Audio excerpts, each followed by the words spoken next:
Buenos días, buenas tardes, buenas noches para todos, en todas partes del mundo, en donde estén y en donde hayan tenido el placer o la locura de someterse a tantas horas de presentaciones en Zoom. Espero que no se aburran con toda esta presentación. De lo que voy a hablar básicamente en el día de hoy, como Chung Yi ya me presentó, es desde el punto de vista de una investigadora de filosofía que se ha interesado en, por un lado, la biología, luego en la filosofía de la cinética, en la filosofía de los estudios ecológicos. Con todo esto como estudios previos o como camino que me llevó aquí, llegué a la filosofía de la medicina.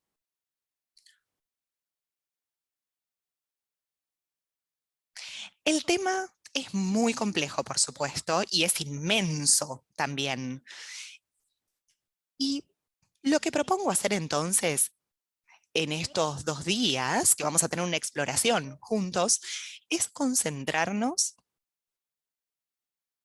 en el marco filosófico en el cual queda incluida la medicina. Habiendo analizado el marco filosófico, es decir, algunos de los conceptos principales, en donde la medicina está incluida. A partir de allí, seguramente mañana, seguramente en el segundo día de nuestra exploración, voy a hablar acerca de las implicancias metodológicas de esta cantidad de ideas filosóficas para la práctica de la comprensión de la medicina china. Básicamente, entonces, este sería el diseño, la idea de lo que voy a estar presentando hoy y mañana. En primer lugar, como filósofa, es parte de mi ADN empezar todo definiendo mi terminología antes de decir cualquier otra cosa. ¿Cómo utilizo el término de medicina china para esta exploración o para estos 2 días que vamos a compartir? En primer lugar, simplemente me refiero al sistema de medicina que en cierto punto uno puede decir que es indígeno a China y a la cultura y a la civilización china, en lo que yo sé hasta ahora. Por supuesto que no sé todo acerca del tema porque es un tema extremadamente vasto y complicado y históricamente, por supuesto, creo que lleva más de 2000 años en existencia, o sea que por supuesto va a haber grandes brechas.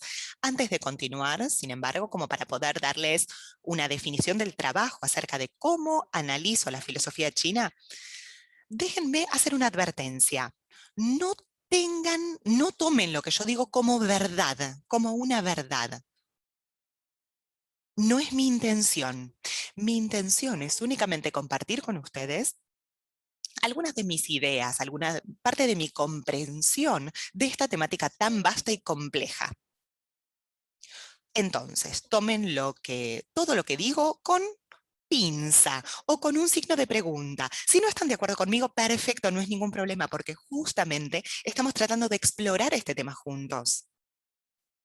Así que si opinan que lo que yo estoy diciendo tiene que ser puesto en cuestión, perfecto, me lo dicen, ¿no? Y por supuesto que podemos después tener un debate basado en el desacuerdo que les genere. Así que siéntanse libres en lo que significa, bueno, en la última parte del día de hoy, plantear cualquier duda o pregunta, cualquier o reservas de lo que puedan llegar a tener sobre lo que yo esté diciendo ahora. Entonces, volviendo al tema de cómo definir mis términos. Utilizo el término medicina china con el propósito de esta presentación como para referirse simplemente al sistema de medicina que evolucionó hace más de 2000 años en la historia china. Les voy a mostrar algunos de los detalles de por qué hago este comentario, pero por ahora lo voy a dejar así, es decir, una definición muy vaga de trabajo, muy amplia de este tema. Ahora, el próximo tema que me gustaría mencionar es que en mi comprensión de la filosofía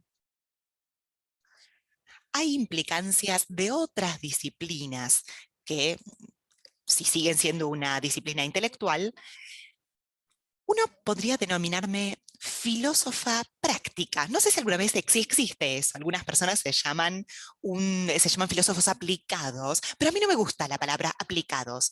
Yo creo o me considero una filósofa práctica, en el sentido en el que tomo una actividad, como en este caso la medicina, o como la ecología, o lo que fuese, la disciplina que fuera, y como filósofa analizando, es decir, habiendo hecho la parte analítica de la filosofía, utilizo algunos métodos para comprender la temática. Utilizo, por ejemplo, herramientas metodológicas, podríamos llamarlas, sobre las primeras actividades que ahora voy a comentar. En ese sentido, entonces, es que yo me llamo una filósofa práctica y no aplicada. Espero que de cierta forma esto sirva por ahora como presentación, pero por supuesto el concepto de la filosofía que practico seguramente les va a sonar que seguramente falten detalles, ya vamos a ampliarlo. Entonces, ¿cómo me gustaría ahora, de acuerdo con mi comprensión de la filosofía china, cómo me gustaría presentárselas a ustedes hoy? ¿Han notado que generalmente cambio de opinión? De hecho, hay veces que cambio de un minuto al minuto siguiente, porque cuando nos llegan los pensamientos, hay algunos que veo un ángulo diferente de lo que veía hace 5 minutos y cambio. Así que ténganme paciencia si tengo estos momentos de decir algo y cambiar mi parecer. Voy a intentar ser lo menos confusa posible, pero esto ocurre. Entonces, ¿cómo entiendo la medicina china? Me gustaría presentarla, como mencioné, relacionándola con un marco filosófico que me lleve o que me conduzca a hablar acerca de algunos textos principales de la filosofía china para poder mostrar de esta forma de qué manera la medicina china está incorporada en este contexto filosófico mayor, más amplio. La caracterización, en breve, que podría darles en este momento de mi vida es que la caracterizaría a la medicina china como Li Nao Li. El primer Yi es el Yi del Yi Ching. Tao es el Tao de Lao Tse.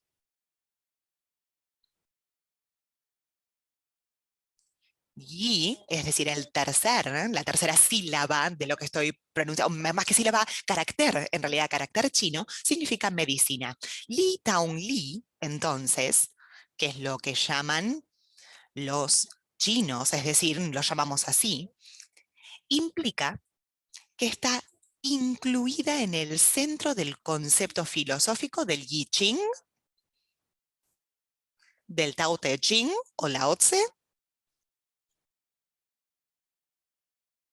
y creo que han combinado estas ideas los chinos dentro de un sistema en el cual uno pueda decir que se tiene un sistema de medicina, como para poder darle marco a la medicina, y por eso es que lo llaman Yi Tao Yi. Ahora, para poder dejar estos puntos bien claros, volvamos al punto que acabo de decir. Para una disciplina sistemática así, que puede ser la parte de abogacía, la medicina, uno tiene que entender la filosofía por detrás. Quiero darles algunos ejemplos de por qué es necesario cuando hablamos de medicina. Ya sea que uno esté hablando de la tradición china o que esté hablando de la tradición occidental, hablar del marco filosófico en el que se cuenta o se enmarca justamente esta temática. Déjenme darles algunos ejemplos. Algunas personas tienen la ciencia oriental, usan la ciencia oriental para el punto, para la parte antigua. Entonces, por ejemplo, tenemos la filosofía de la biología, etcétera. Pero si tomamos la física, hay personas que van a decir que, por ejemplo, la física moderna comenzó con Galileo y Newton. Ahora, para poder entenderlo, ¿qué es la física? Para poder entenderla, tenemos que ir a la filosofía moderna de la medicina. Ahora, para hacerlo corto, déjenme darles algunos ejemplos breves. Tomamos la ciencia aristotélica, porque para recordarles a la audiencia rápidamente, primero, en la tradición occidental tenemos los filósofos antiguos griegos que se conectan muchas veces con la desesperación helenística y la filosofía helenística. Después de la conquista de Alejandro Magno, y Europa estaba bajo la influencia del Imperio Romano, y cuando el Imperio Romano luego vinieron las épocas negras del medioevo. Yo, en realidad, a mí no me gusta decir la época negra, porque la realidad es que no es tan así, pero bueno, usémoslo para los años negros del medioevo. Después el Renacimiento, seguido por... y la filosofía moderna, la ciencia moderna occidental luego llegó a la existencia y en este mundo temporario en el que vivimos. Ahora, queremos entender la ciencia de Aristóteles, especialmente la de la biología. Tenemos que entender las causas de Aristóteles, quieren decir los materiales, la, la eficiencia, eficiente y final. Ahora, si vemos una estatua, quizás tenemos una estatua de Alejandro Magno, por ejemplo. La causa material está clara, probablemente está hecha de bronce o piedra o cualquier tipo de material elegante, pero la causa eficiente son las esculturas.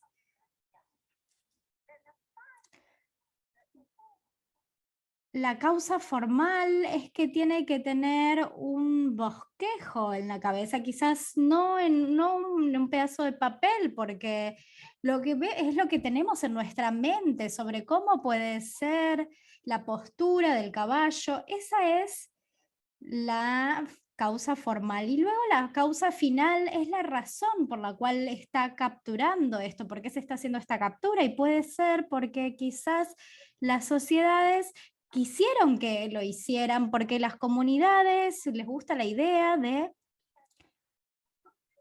que sea un héroe cultural, y para celebrarlo tenemos que crear una estatua en una plaza. Entonces tenemos 4 causas principales. Ahora,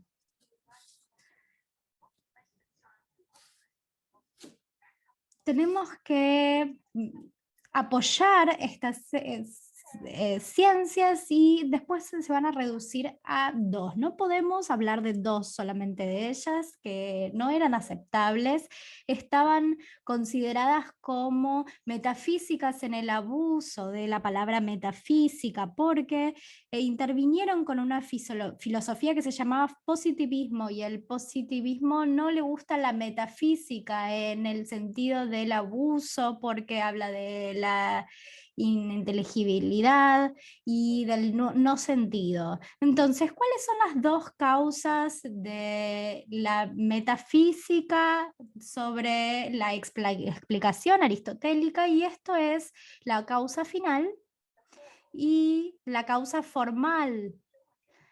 Decimos, no queremos investigar la mente de las personas, los pensamientos de las personas, porque no son objetivas. La ciencia moderna tiene que ser muy objetiva y cuantitativa, entonces no, la causa formal no. La causa final, bueno, tampoco nos importa, porque esto no tiene una causa final de todos modos. Entonces hablamos de la causa material y la causa eficiente. Y así es como entendemos la ciencia moderna, como entendemos la filosofía natural de este marco filosófico. Un ejemplo, en la ciencia aristotélica, especialmente durante el periodo del medioevo, de la ciencia y la historia europea, ¿cómo explicamos la ley de la aceleración? Tiramos una piedra desde la punta de la torre de Pisa y vemos que cae y que llega a la Tierra, y la física aristotélica explica de la siguiente forma: cualquier objeto tiene su casa natural. Perdón, Kikok, perdón por interrumpirla. Las intérpretes están teniendo algunas dificultades con el ritmo. Estoy hablando muy rápido, sí, así que por favor tómense su tiempo. Muchas gracias, mil disculpas, intérpretes. Sí, generalmente empiezo a hablar rápido, pero me avisan por favor si empiezo a ir muy rápido, porque a veces empiezo a hablar rápido y no me doy cuenta. Gracias. Bien.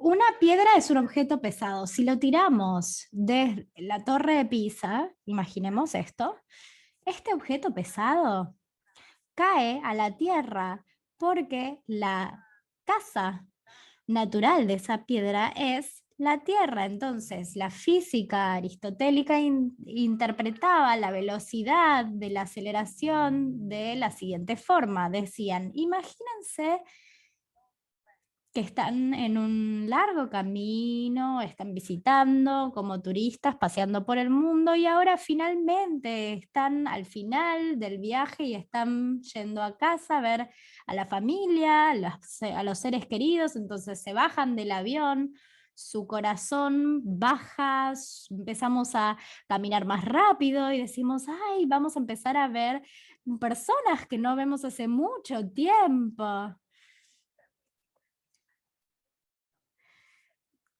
Y muchas veces consideramos a todos los miembros de las familias como los miembros, la gente que amamos, entonces empezamos a emocionarnos, y cuando bajamos del taxi estamos frente a nuestra casa y la puerta se abre, ahí es donde tenemos la mayor emoción. Entonces ahí comenzamos a caminar más rápido, empezamos a correr para llegar a casa.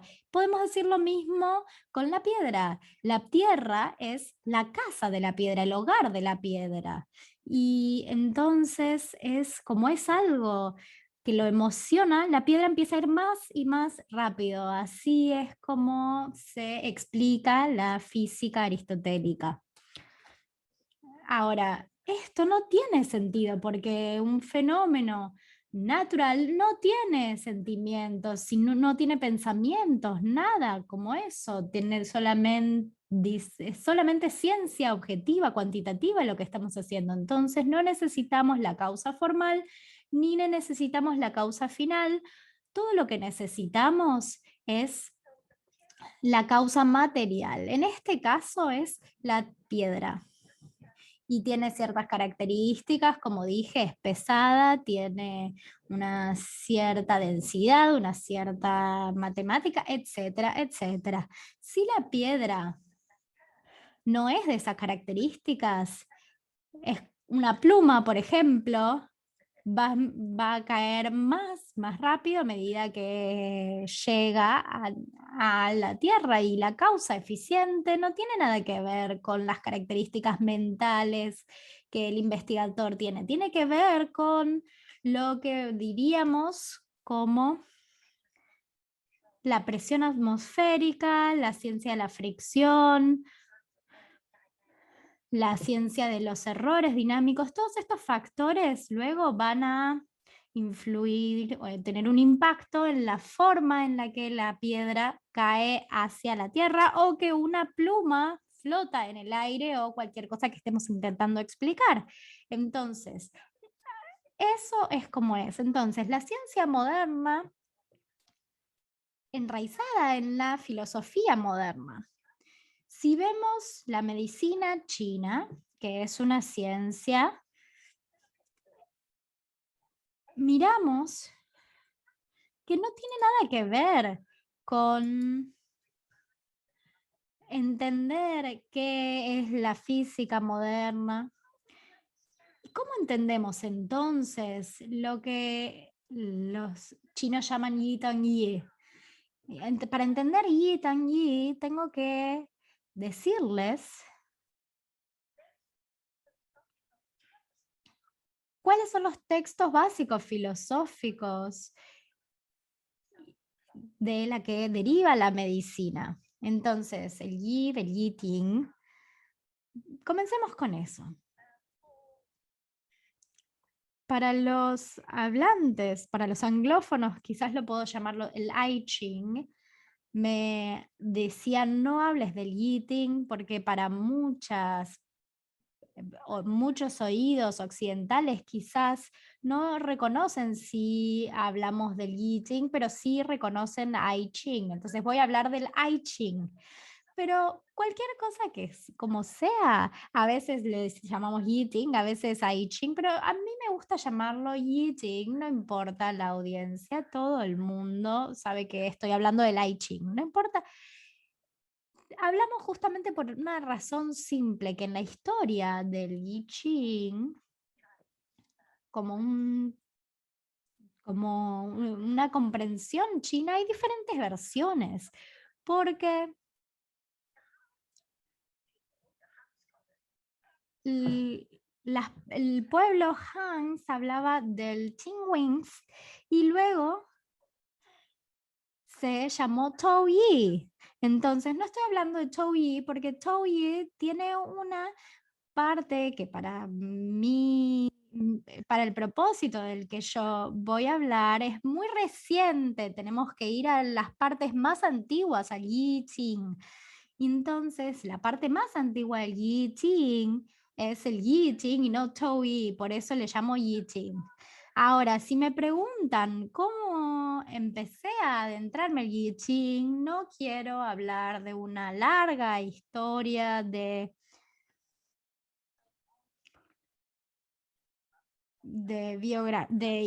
historiografía, pero porque no estamos aquí para hablar de eso, pero los colores chinos durante la etapa de los guerreros como un texto maduro hace más de 2000 años, así que no tenemos que ser tan precisos para referirnos a ello. Voy a volver a este punto en un minuto, pero esperemos, pasemos ahora, avancemos un poquito. ¿Cuál es la peculiaridad del Yi Qing? Para las personas que ya conocen el Yi Qing en general se entiende como un texto de definición. Es extraño. es extraño hablar de que un texto puede tener algo que ver con algo que se llama la medicina china, que yo digo que es una ciencia, un misterio. Entonces, déjenme explicar algunas de las cuestiones confusas de esta declaración. A pesar de que empezó como un texto de definición, yo creo que están convencidos, los chinos están convencidos de que no era solamente un texto de adivinación. En cuanto a la comprensión del término, porque trabajaban en este texto de adivinación para convertirlo en una serie de herramientas diagnósticas, de pronóstico, una serie de herramientas analíticas que luego pueden ser utilizadas para explicar diferentes dominios del fenómeno.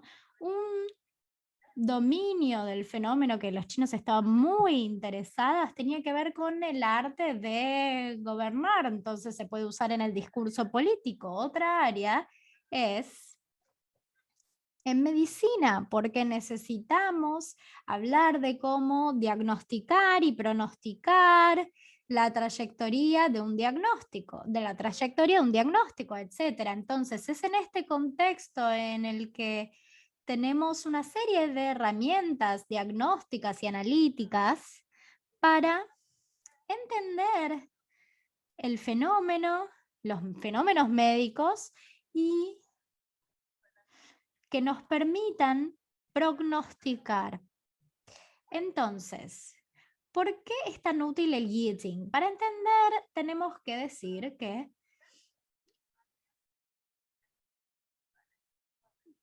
tenemos que hablar en este momento de un punto que hicieron explícitamente los Laots, porque los Laots no perdieron el término yin-yang como yo lo conozco, pero nunca podemos entender el texto en sí mismo sin hablar del concepto del yin-yang. Entonces,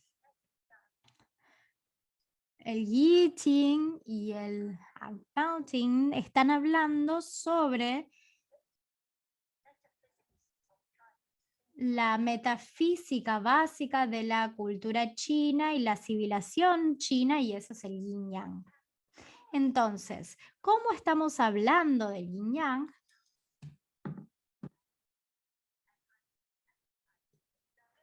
Estoy enfatizando esto. Estamos hablando sobre el todo. Y cómo estamos comprometidos con el todo y nunca el reduccionismo como un método para postularlo.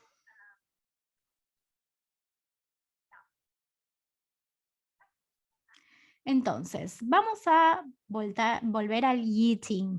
El Yi Qing, como todos lo conocemos, tiene el Bakua, que se traduce como un trigrama. Y si tenemos un trigrama, si queremos hacer yo no soy buena en matemática, pero confío en los cálculos de otras personas, la permutación va a dar 64 hexagramas. Entonces tenemos 8 trigramas y 64 hexagramas. Entonces, si vemos el trigrama, es lo que en China, o en inglés llamamos de 3 componentes, tiene 3 componentes, por eso se llama tri, porque tiene 3 partes, y en la terminología china se llama tri yao, entonces 1 yao, 2 yao, 3 yao. Un yao consiste en 2 tipos posibles de construcciones. Una es lo que se puede llamar una línea que no está rota y que significa yang, y la línea rota quiere decir, se dice yin, entonces ese es mi yin yang.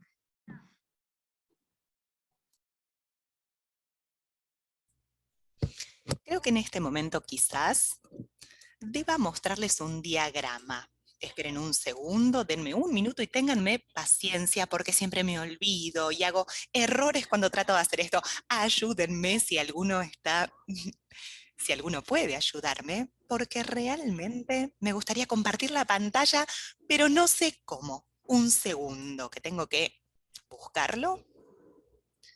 A ver si funciona, funciona, y si no, ningún problema.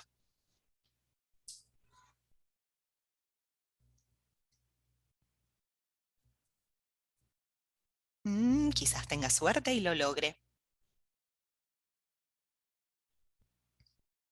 Ahora sí, ¿llegan a ver? ¿Llegan a ver la pantalla? Perfecto, entonces, si nos concentramos en esto, sí, se ve genial. Si se concentran en esto, déjenme que lo suba un poquito más. Este es un yao, dos yaos, tres yaos. Empezamos generalmente de abajo para arriba, pero no importa. En este caso, de donde comencemos es lo mismo. Entonces, este es el yang yao, el que no está roto, el continuo, y el separado es el yin yao. Yang, el de arriba entonces, que forma. Después vamos a ver en realidad cómo forma la totalidad. Este, por simplicidad en realidad, por mayor simpleza, muestra lo que implica cuando los chinos hablan de yin yang. Hablan de yin chi, yang chi en realidad, pero lo simplifican. ¿Cómo comprendemos entonces? Yin chi y yang chi. Esto nos lleva entonces a la cosmología y por lo tanto a la filosofía de la medicina. ¿Qué hay por detrás de la filosofía y de la medicina china? Para lograr entender a qué se refieren, déjenme bajar un poco más. Ahora, esta es una figura icónica, muy conocida, ya no necesito hablar más al respecto, pero si observan ahora esta imagen, van a ver. No, esperen, déjenme pasar en primer lugar a esta otra imagen. Van a ver aquí que la idea con esta imagen es mostrarles el yin chi y el yang chi. Comencemos en invierno. El invierno es el momento en donde el yang chi se mantiene en el agua, de acuerdo con la cosmología china, es decir, entra en el océano. Hay evidencia empírica de esto y yo creo, de acuerdo a los oceanógrafos, que de hecho el agua retiene el calor mucho más que el área de la atmósfera de la superficie, de la Tierra al menos. Así que en ese sentido, es correcto decir que el yang chi se mantiene en el agua, mientras que en la superficie se evaporaría, desaparece una vez que llega el invierno. Si observamos esto entonces,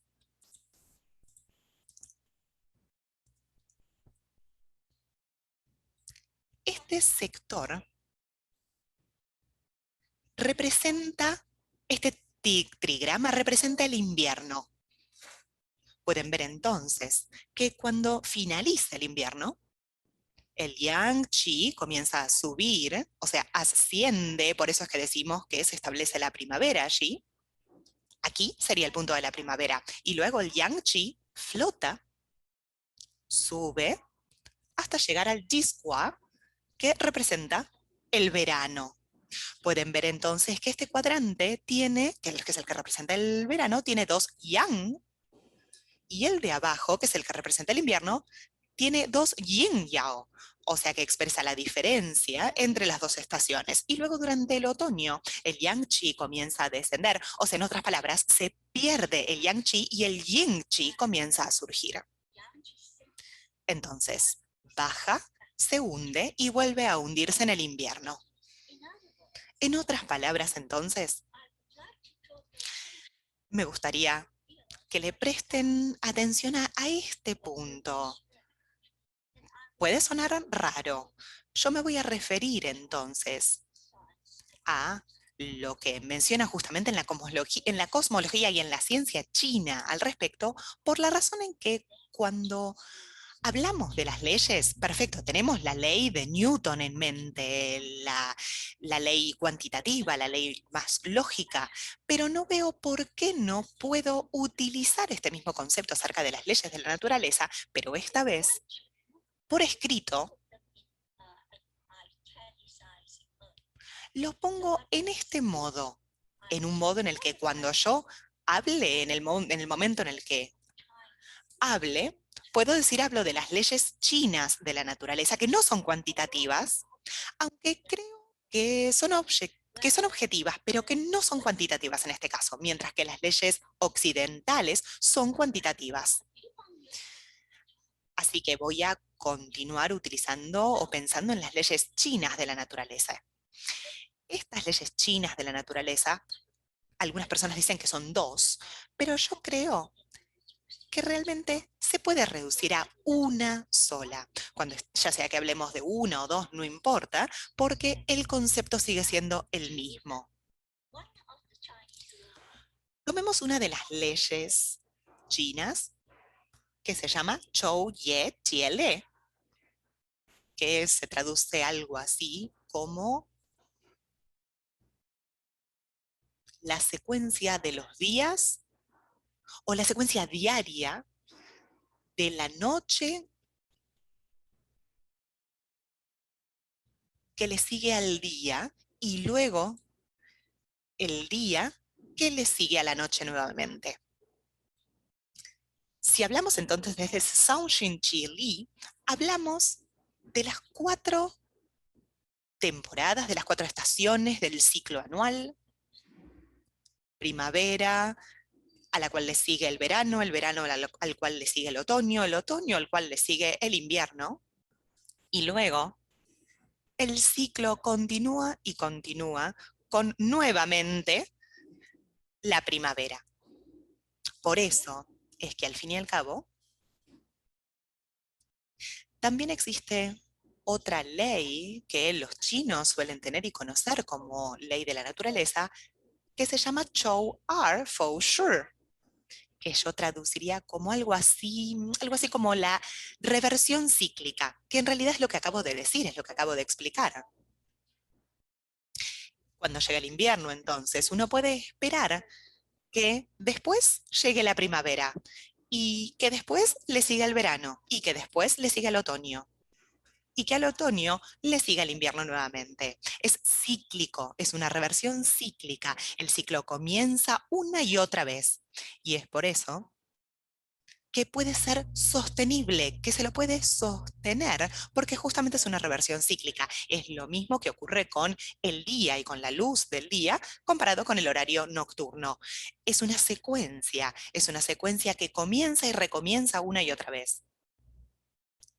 Esa es la razón por la cual creo, antes de continuar un segundo, déjenme que agregue una cosa que acaba de llegarme a la mente. En esta reversión cíclica, no quiero decir que la próxima estación que venga va a ser idéntica a la anterior. No estoy diciendo eso, no quiero decir eso, porque hay diferencias, por supuesto, diferentes inviernos, diferentes veranos cada año, especialmente si uno vive en esta isla que se llama Reino Unido, en donde vivo yo ahora, y uno puede empezar a decir, algunos inviernos son terriblemente fríos, con el suelo que se congela, nieve por todos lados, y hay otros inviernos que son mucho más leves. O sea que no quiero implicar con esto que son idénticos. Hay diferencias enormes, inmensas entre un invierno y otro. Sin embargo, la continuidad es justamente lo que marca la continuidad de este cambio.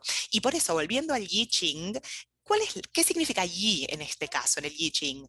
El término Yi, dentro del contexto Yi Ching, significa cambio. Originalmente, en realidad, el I Ching se basa en la observación climática del tiempo, del cambio climático, del cambio del tiempo. Los chinos pensaron y armaron una cosmología a partir de la observación de lo que, justamente de la observación de la naturaleza, de los fenómenos de la naturaleza. Es por eso que los chinos decían, un minuto, acaba de salir el sol, perfecto, está lindo el clima. Segundo minuto o al día siguiente, el sol se oscureció detrás de las nubes, hace más frío. Y observaron esto, cuando el sol brilla en el sol, está lleno de luz, perfecto, lo llamamos yang, es por la luz del sol, por eso se llama en chino yang, chai yang, que significa sol, y en el yin es la sombra.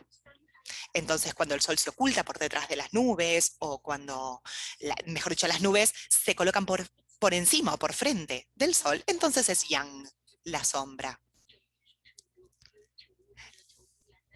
Creo que esto ya lo repetí algunas veces, pero generalmente siempre digo que me llama la atención cómo los británicos nunca llegaron al I Ching, o sea, antes, al concepto del cambio, porque en Gran Bretaña, en realidad, siempre está, no tiene el clima que tiene China.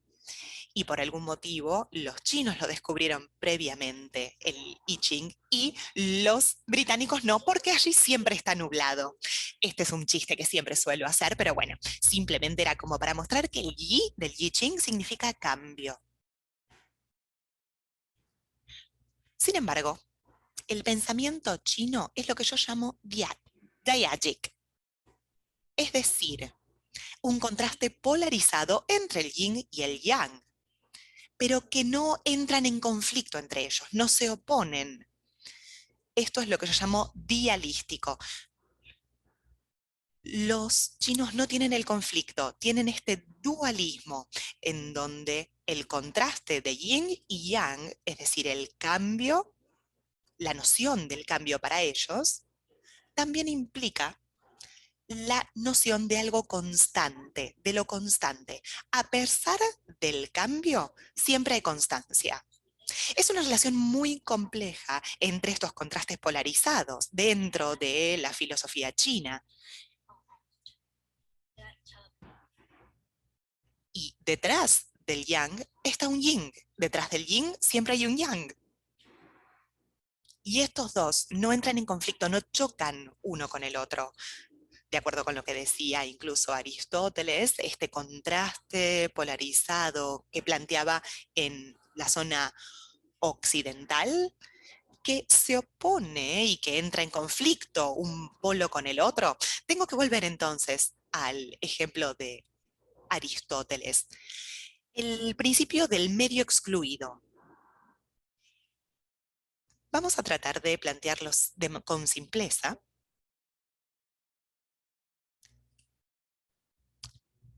¿P o no P? O bien P es cierto, o bien no P es cierto. Cuando uno tiene esta dualidad, hay conflicto. Porque tomemos un ejemplo religioso. Y yo creo, por ejemplo, en un criterio abrahámico, pero el criterio de Dios en muchos lugares no es abrahámico. O bien yo tengo razón o bien tú tienes razón, pero los dos no podemos tener razón, porque justamente este principio o criterio del medio excluido no hace que sea posible que los dos extremos tengan razón. Es por eso que si yo en este caso soy un poder militar o económico muy fuerte, voy a tomar mi versión de la religión abrámica diciendo que yo tengo razón. Y entonces el otro lado no puede tener razón, ustedes están errados. Y trato de imponer mi visión en el nombre de la verdad y en el nombre de la validez. Y así es como se logra una oposición que puede llevar a grandes conflictos y, digamos, posturas diametralmente opuestas que toman las personas y los pueblos. Pero en este caso, no, los chinos no creen en estos conflictos dualistas, diádicos, de exclusión, tal como se muestra en estos trigramas. Si volvemos entonces ahora al que mostramos previamente, el Pakua Aquí pueden ver que hay 8 posiciones, no 2. Este es el Che-Hua, este es el Put-Hua, es decir, que es el que está, este es completamente Yang, este es completamente Yin. Son los dos extremos, pero en el medio tienen una variedad de mutaciones que incorporan los componentes del Yin-Yang, del contraste, de formas diferentes en cada uno de los dos costados. Y por eso es que yo creo que los filósofos chinos antiguos tenían, en realidad, que la filosofía china antigua no tiene una lógica, sino que tiene una lógica implícita, que es este sistema o este criterio de valores.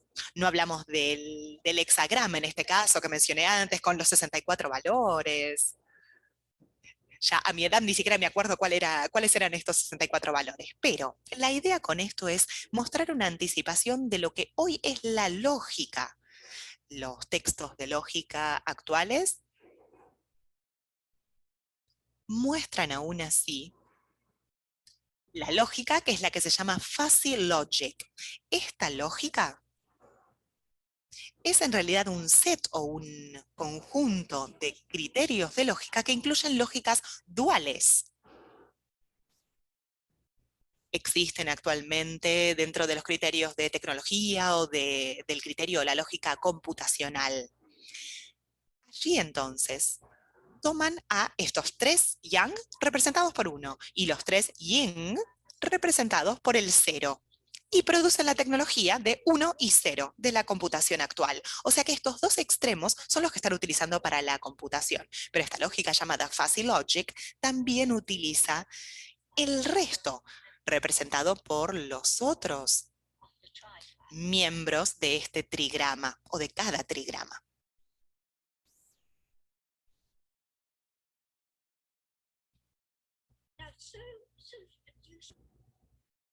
Pueden ver entonces que necesariamente uno tiene que entender, comprender el yin yang de acuerdo con estos símbolos icónicos. Ya es icónico el yin yang. No necesito explicarlo en gran detalle, sé que lo conocen, pero necesito decir por qué es que tienen este agujero, este redondel. Porque justamente en la filosofía y la cosmología china, todas las actividades que incluyen a la medicina son vistas de forma holística. Otra forma de destacar este punto es decir que en la filosofía y cosmología china, de las cuales depende la medicina china, muestran dentro de su discurso lo que llamamos el pensamiento correlativo. Qian Ren Xiang Yin. Qian Ren He Yi. Qin Ring Xian Yi se encuentra un poco más en los textos médicos y Qin Ren Hen Yi se encuentra un poco más en otros contextos que no sean la medicina. Por eso es que prefiero en este caso utilizar Qin Yin Xian Yin, que generalmente se traduce como este pensamiento correlativo. Pero eso, por supuesto, es mi opinión.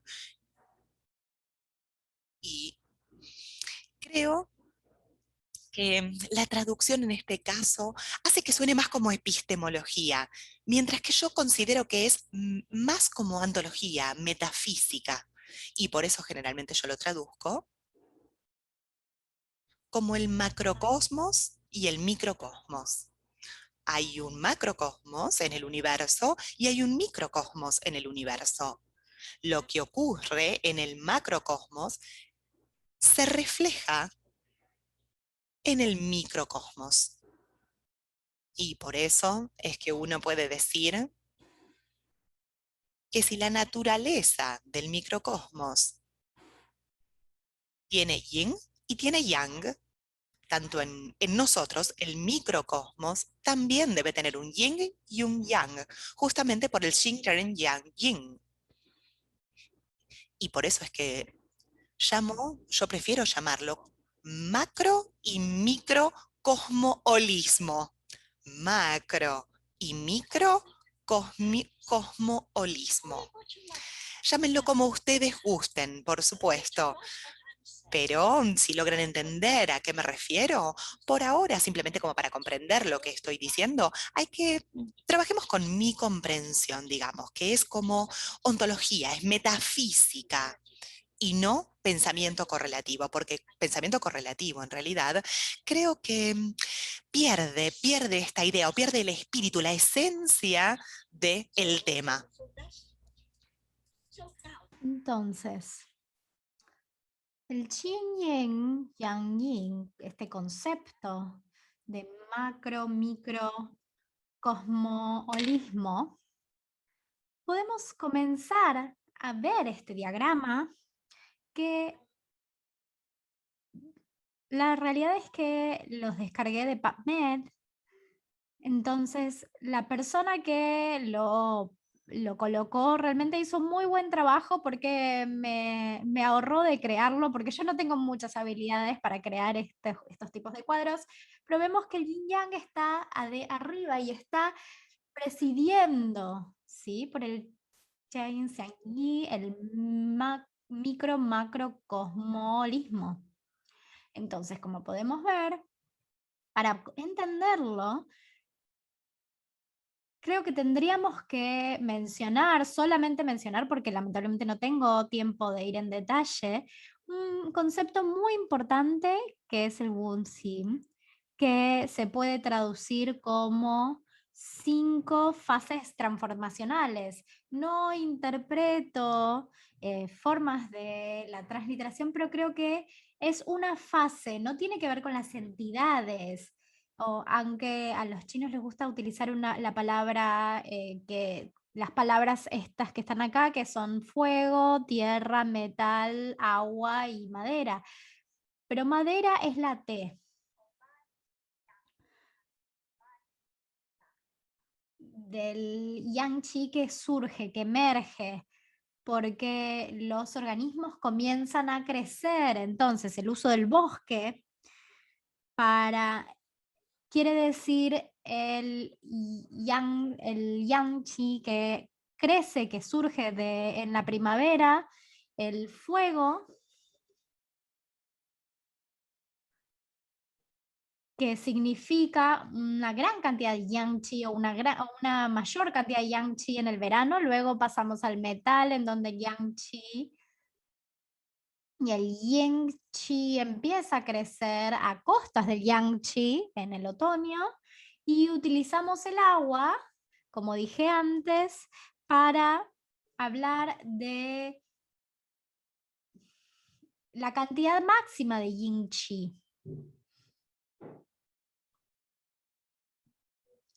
Que surge en el invierno. Entonces, estas relaciones que podemos ver aquí en el diagrama de afuera, en la parte exterior, esto se llama el ciclo, pero no importa, lo que podemos ver es que uno genera el otro, ¿no? Entonces, lo gracioso es que no lo puedo explicar en detalle porque no tenemos tiempo, pero las 4 estaciones están representadas por el bosque, fuego, metal y agua, pero aquí tenemos 5 fases. Entonces, ¿de dónde viene la quinta fase? Pues colocamos aquí la tierra, porque la tierra es un factor que equilibra, un proceso que equilibra. Entonces,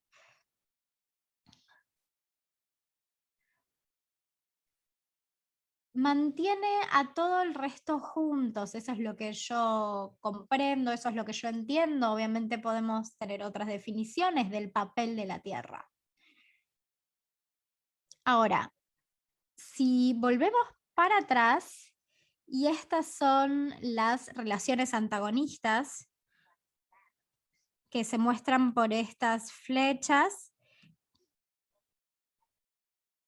Necesitamos 5 horas para poder dilucidar esto, no tenemos tiempo obviamente, pero les voy a llamar la atención, vamos a pasar a cómo entendemos Jing Shang Yin, que quiere decir macro, micro, cosmolismo, cuando se impone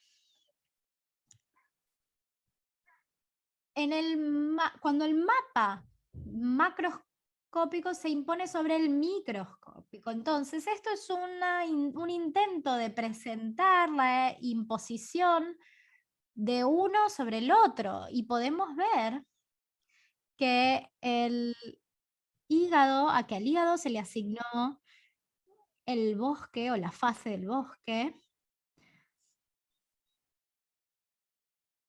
El fuego es el corazón, el agua son los riñones y metal son los pulmones.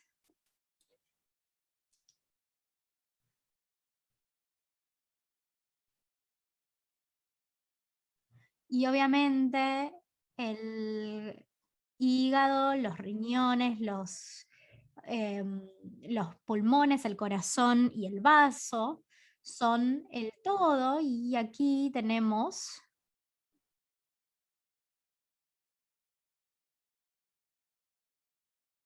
Uy, me los mezclé, me parece.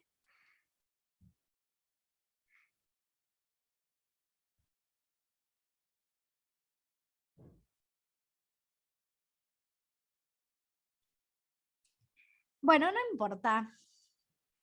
El sistema Tangfu, este es el sistema Tangfu, entonces, olvídense de lo que dije porque creo que cometí un error, pero no importa.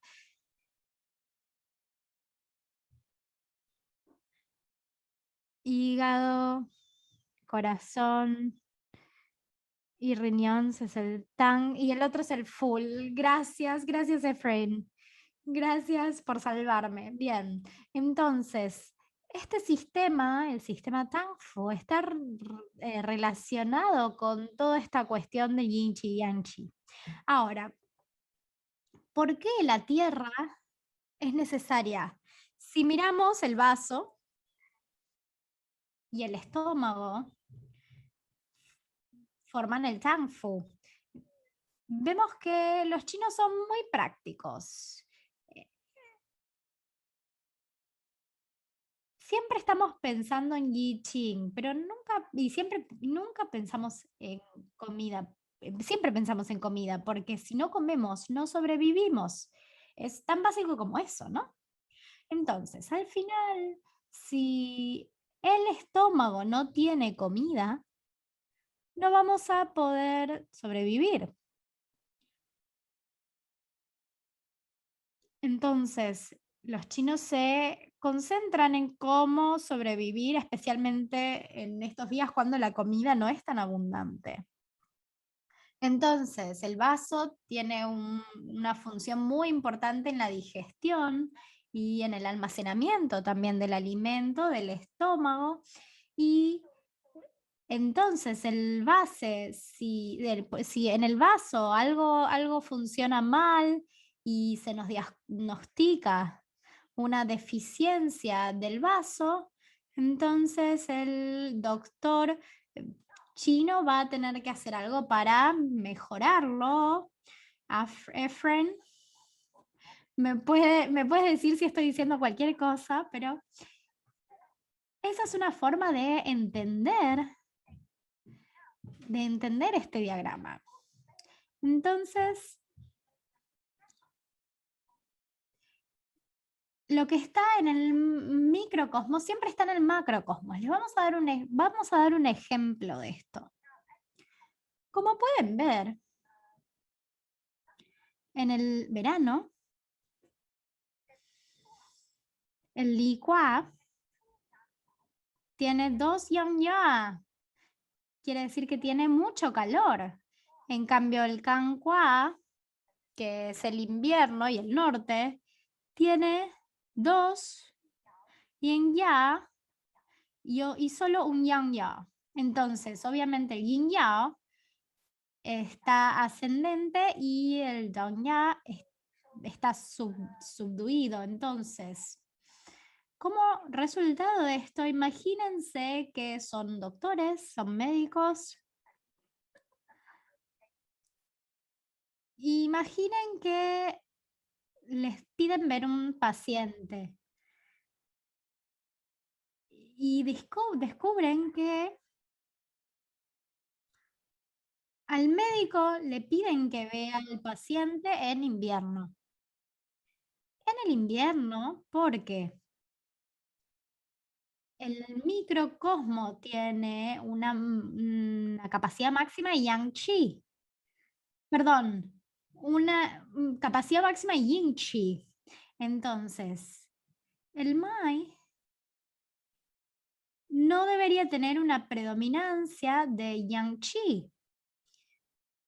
Pero si yo fuese la médica, yo no soy médica, pero imagínense que yo lo fuese y que voy a ver un paciente en el invierno y tomo su Mai y digo, tiene una Mai robusta, llena de yang chi.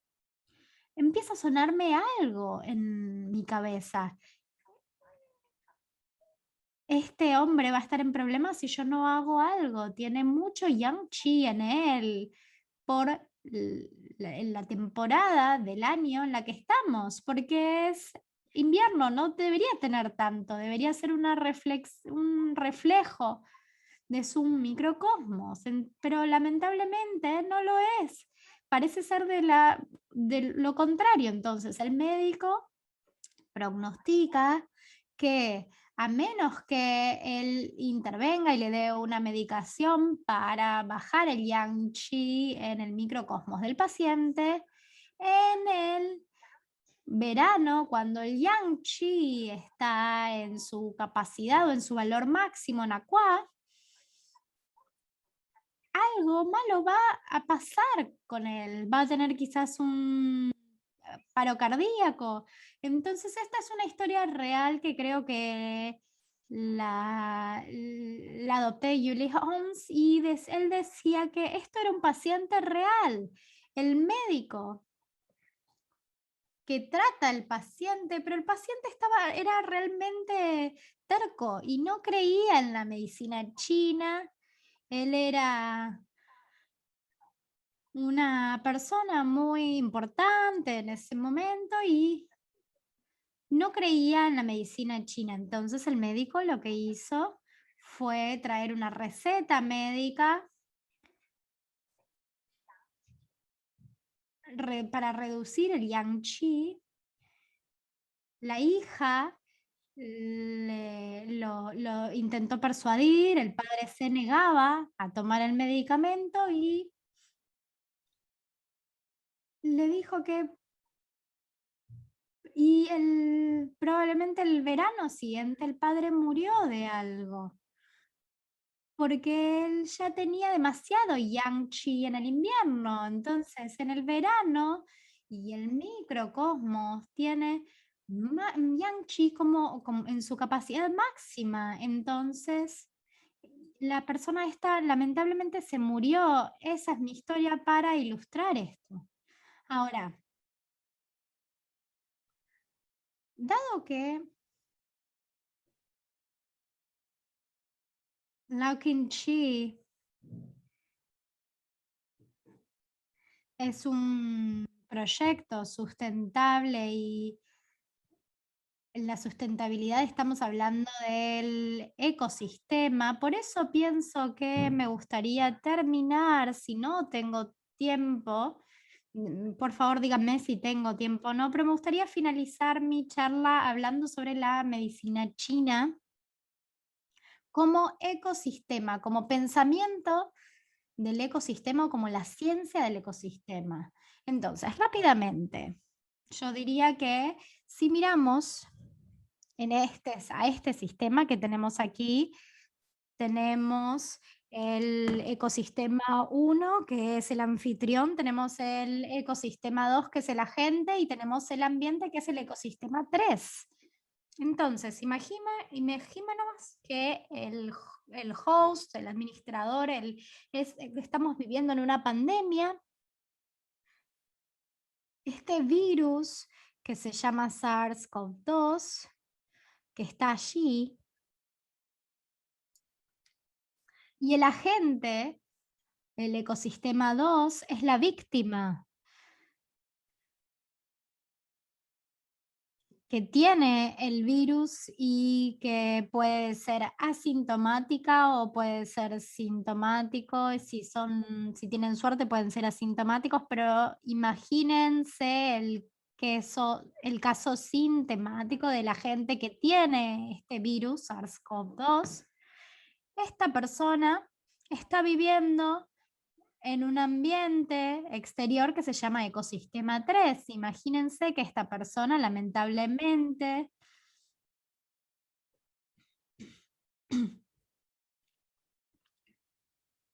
es un trabajador de la línea de frente, ya sea porque es un trabajador de la salud o personal de seguridad, creo que están muy expuestos, o porque es una enfermera o alguien que trabaja en un geriátrico, porque estamos en la línea de frente, porque vemos muchas personas que son víctimas del SARS-CoV-2. Entonces, este ambiente no es muy bueno y el macrocosmo no ayuda, pero si tenemos un círculo concéntrico, uno afecta al otro automáticamente. Si nos vamos a contagiar o no, va a depender de la interacción entre todos estos ecosistemas. Entonces, en otras palabras, a diferencia de la biomedicina occidental, que la causa de la relación es, tenemos una causa y un efecto, tenemos una causa y otro efecto, este tipo de medicina,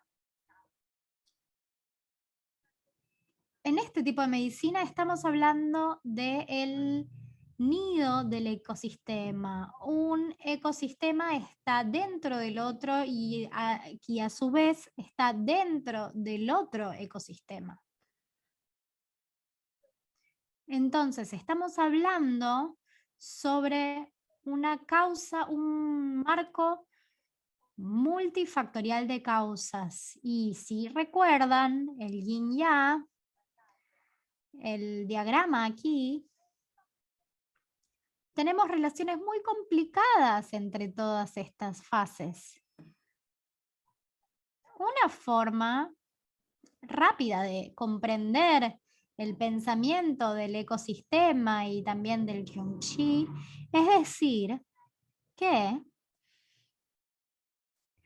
el pensamiento del ecosistema está hablando en realidad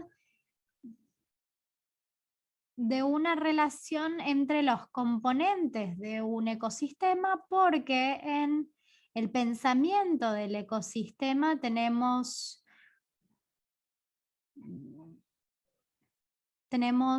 círculos de feedback positivo y de negativo. Entonces, estas partes de feedback negativo son más fáciles de comprender que los positivos. Un ejemplo de un feedback negativo es utilizar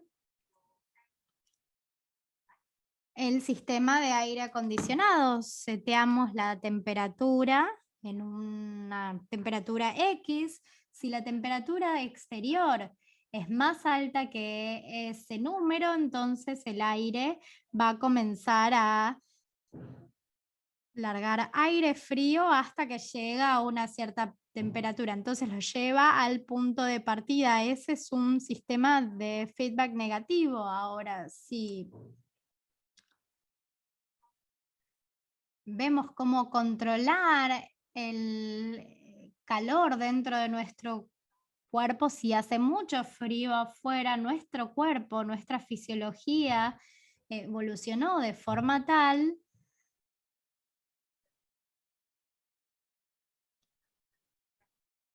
que cuando hace mucho frío, nuestros poros se cierran, entonces sale menos calor de nuestro cuerpo, entonces retenemos el calor y mantenemos el calor. Y cuando hace mucho calor, los poros se abren para poder enfriarnos. Ese es el sistema de feedback negativo. El positivo es cuando hay muchos factores que actúan juntos de forma sinérgica. Entonces, digámoslo de esta forma. Imagínense que hablemos de una relación causal simple, en donde, por ejemplo, si yo tengo tres cosas que contribuyen, es decir, tres variables que contribuyen con un efecto. Puedo trabajar pensando en cuál es el efecto de la primera variable, cuál es el efecto de la segunda variable y cuál es el efecto de la tercera variable, para poder sumarlos a todos y decir, este es el resultado causal, esta es la totalidad del efecto. Si tengo tres variables, cada una contribuye al resultado de esta manera. Ahora, dentro de una relación multivariable o multifactorial, no es así. Si yo tengo tres factores, uno contribuye con el segundo contribuye con el tercero, pero en realidad actúan de manera sinérgica, actúan en conjunto, no son factores por separado, sino que actúan los tres y de esta forma, actuando juntos, cuando estos tres actúan juntos, van a ver que el resultado sinérgico, el efecto es mayor que el primer resultado, en donde se medían los resultados de manera separada, el 1, el 2, el 3 y se los sumaba. Por eso es que es muy poderoso, es decir, estos efectos sinérgicos se pueden pasar de un sistema a otro. Y muchas veces, o sea, nosotros pensamos de esta forma, parece como si el sistema fuese más simple porque utilizan en realidad el modelo erróneo. Si uno tuviese el modelo adecuado, pueden ver que el impacto es mucho más complejo.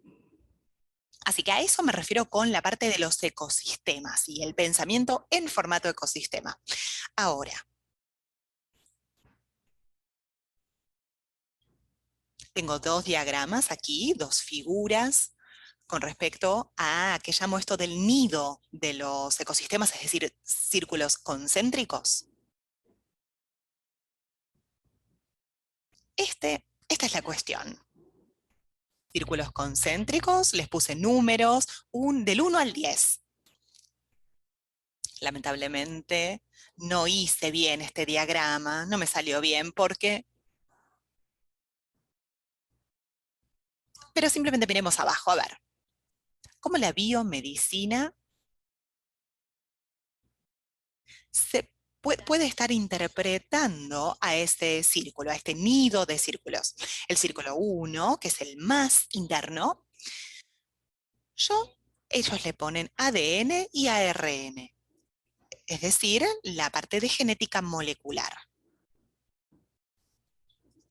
El segundo, el círculo número 2, le ponen los genes. Entonces tenemos las secuencias y en el número 2 los genes completos.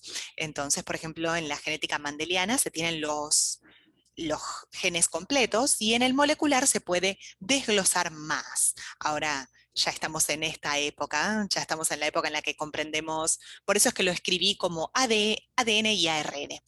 Próximo entonces son los genes. Los genes están incorporados dentro de las células, entonces el círculo número 3 es las células. Las células generan están incluidas dentro de los tejidos, que es el número 4. Los tejidos generan los órganos, como el vaso, el corazón, el estómago, pero se los entiende como entidades individuales, por separado, cada uno, cada órgano teniendo su propia función. Ahora, por sobre todo eso se tiene el esqueleto, justamente como los tejidos y los órganos, de alguna forma, de cierta forma, tienen que quedar protegidos o tienen que quedar unidos a algo, tenemos el esqueleto. Luego pasamos al número 7, que es el cuerpo humano, que está armado por las capas de la 1 a la 6, según mi comprensión. Luego en el 8 tenemos el ambiente inmediato al cuerpo, es lo que yo escribí como número 8, que es el ambiente inmediato que está externo al cuerpo humano. Simplemente escribí, necesitamos aire para respirar, que tenga oxígeno, un poco de agua, agua pura para poder beber, o purificada al menos, como para poder sobrevivir. Necesitamos comida, alimentos nutritivos para sobrevivir. Entonces, esto es lo que yo llamo el entorno externo inmediato del cuerpo, lo que incluimos en nuestro cuerpo. Y luego, esto está incluido en lo que yo llamo el círculo 9, que en términos médicos es que el cuerpo es una máquina, no un organismo. O sea que ontológicamente es lo que llamo volte-face. Porque hasta el siglo XVI o XVII inclusive, pensemos en el siglo XVI. ¿Qué es un organismo? ¿Qué consideraban un organismo? Hay un cambio en la filosofía occidental en ese momento en el cual el cuerpo ya no es un organismo, sino que es una máquina. La máquina es un artefacto. Nosotros como humanos creamos máquinas. Sé que otros animales también crean. Es decir, quizás no las llaman máquinas, por supuesto, pero sí, crean artefactos. Por ejemplo, las hormigas crean sus nidos, las abejas crean los panales. Así que nosotros tenemos un tipo de conciencia en particular que nos permite diseñar cosas que luego denominamos máquinas, como dicen los chinos.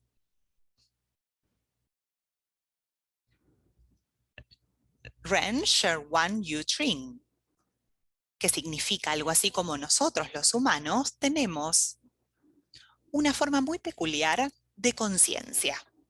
Nuestra conciencia, a diferencia que la conciencia de cualquier otro animal, de los mamíferos, que los mamíferos son muy inteligentes, nosotros vamos un nivel más allá. ¿A qué me refiero con este nivel? Es que somos capaces de tener pensamientos abstractos. Los animales, por lo que sabemos, no tienen pensamientos abstractos. Podemos escribir nuestros pensamientos abstractos en un papel cuando hacemos matemática, algoritmos. Podemos tener escritura, es decir, que nuestros pensamientos pasen a estar plasmados por escrito, etcétera. Y justamente como tenemos esta conciencia tan peculiar, por eso la cosmología china llama al hombre diciendo que el hombre es el más evolucionado, evolucionado y no avanzado, porque avanzado no es correcto, sino que dicen que tiene la conciencia más evolucionada. Cuando dicen esta frase en chino, no se confundan con lo que dicen los antiguos. Es decir, no, la idea no es ser antropocéntrico, es una comprensión diferente. Antropocéntrico, de cierta forma, tiene una jerarquía de superioridad y de inferioridad. Nosotros, como humanos, ¿de acuerdo? Con el criterio antropocéntrico, somos superiores a todo el resto que queda por debajo. Como resultado, entonces, miramos a los animales como algo inferior, como algo, como seres como bestias inferiores. Mientras que en este sentido, la frase china no tiene ningún criterio de jerarquía superior ni inferior. Dice que hay diferencia, que tenemos muchísimas cosas en común y algunas diferencias. Por ejemplo, un león es muy inteligente y compartimos cosas. O con un chita. Pero los humanos tienen un tipo de conciencia que es diferente a la de una chita o a la de un león o, bueno, en este caso a cualquier otro animal mamífero que estemos mencionando. Es por eso que cada animal tiene su propia conciencia peculiar, pero nosotros como humanos tenemos este tipo peculiar de conciencia y podemos hacer este tipo de pensamiento abstracto. Tenemos el lenguaje o el idioma, que también es un tipo de abstracción, diferentes idiomas, matemática, el idioma matemático, el idioma de, digamos, nuestras lenguas madre para cada uno de nosotros. Si pensamos que podemos hacer metafísica, filosofía. Entonces, justamente como el pensamiento occidental piensa que el cuerpo es una máquina y no un organismo, una máquina es un artefacto y un artefacto es una cosa. Desde que Julian de la Mettrie escribió El hombre solo como máquina, que se publicó en el siglo pasado, se ha cambiado el pensamiento ahora para concentrarnos en la ontología de las cosas, no solo de organismos, como había hecho Aristóteles, sino en una ontología de las cosas, como artefactos. Una cosa ocupa espacio y por eso decimos que la ontología de las cosas se concentra principalmente en el espacio, no tanto en la cosmología como veíamos previamente. Por supuesto que Einstein y Newton surgieron años después, siglos después, y agregaron otras dimensiones. La dimensión espacio-tiempo. El espacio-tiempo, incluso dentro de la física de la relatividad de Einstein, es muy diferente a lo que yo llamo el tiempo-espacio dentro de la cosmología china. Porque si uno vuelve a este gráfico de aquí, no importa, no lo encuentro, no importa, no importa. Estamos hablando del sol en el cielo durante el verano. El sol durante el verano es con gran cantidad de yang chi, el yang chi máximo, baja sus rayos hacia la Tierra. Pero la relación para los chinos no es tanto el énfasis sobre lo que ocurre en la Tierra, sino en realidad en la relación de las estaciones, del tiempo, es decir, verano, otoño, invierno, primavera, se refiere al pasaje del tiempo, a cómo va a pasar el tiempo. El énfasis entonces está en el tiempo en lugar de en el espacio, de que llega del cielo a la tierra. Por supuesto que la tierra es un espacio, eso sí, pero por eso es que marco la diferencia como tiempo-espacio, porque el tiempo es el énfasis principal que tienen los chinos, mientras que en el sistema occidental el énfasis está más en el espacio que en el tiempo. Estamos hablando de la ontología de las cosas. De todos modos, entonces, por eso es que quería mencionar aquí que nos concentramos principalmente en el espacio. Si analizamos entonces nuevamente este ecosistema en forma de nido, según la medicina china, no hablamos digamos, no es lo mismo que bajo la parte biomolecular. El 1, 2, 3 no son iguales. Para la medicina china, el 1 es el tejido, es decir, es el nivel más bajo de reducción al que llegamos. No quiero decir reducción, sino que es el nivel más bajo de comprensión, es el tejido. Luego llega el sistema de órganos. No entienden todos los órganos de manera individual, sino que es un sistema, como por ejemplo, tienen una unión de vaso-estómago, o sea, sistema de los órganos vasoestomacales. Todo este sistema constituyen el Wu-Yang Liu-Fu, que es el sistema de órganos viscerales, y se habla de partes materiales completas o del funcionamiento total de la persona. Y la persona también incluye sus emociones. Estoy en el número 4 entonces ahora. Ah, está muy chiquito, perdón, la letra no llego a leer, pero creo que estoy en el número 4 si no veo mal. Entonces, en el número 4, cuando uno habla de la persona que posee todo esto que mencionamos, estamos hablando de una persona con sus emociones, mientras que en la parte occidental no se menciona la parte de emociones, no incluyen la cuestión de emociones. Y por eso es que la parte biomolecular tienen mayor dificultad en entender, por ejemplo, el efecto placebo, y hablan del efecto placebo, mientras que para nosotros es parte de, o sea, somos seres humanos, tenemos emociones, es parte del todo. Las emociones, las creencias. De acuerdo con las creencias, si ustedes creen que lo que están tomando es veneno, les va a funcionar como veneno. Si lo que usted cree que está tomando tiene el poder de curarlos, va a generar. Uno se llama el efecto placebo, otro es el efecto nocivo.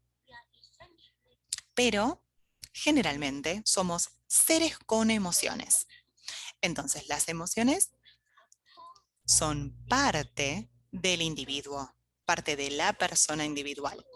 Cuando los chinos hablan de Shang-Chi, no es el cuerpo, no es el cuerpo que habla la parte biomolecular, no es el cuerpo que mencionábamos en la parte inferior de la pantalla, sino el cuerpo de una persona, toda la persona en donde está involucrado ese cuerpo. Hoy no tengo tanto tiempo de entrar en detalles al respecto, así que sigamos.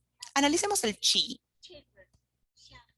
Este es el chi de Yang Yin, el chi del Yu Zhou, que es el macrocosmo, el universo, significa esa palabra, así como también el Jing Mai, a través de la red de Jing Luo, el microcosmos del cuerpo de esa persona. Cuando un médico, entonces, un médico chino,